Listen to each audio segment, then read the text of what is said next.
চিংড়ি কচিলাও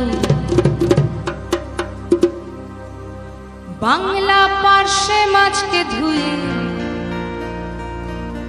জিরের বাটায় দাও। বাংলায় আমার সর্ষে ইলিশ চিংড়ি কচিলাও বাংলা পার্শ্বে মাছকে ধুয়ে জিরের বাটায় দাও। বাংলায়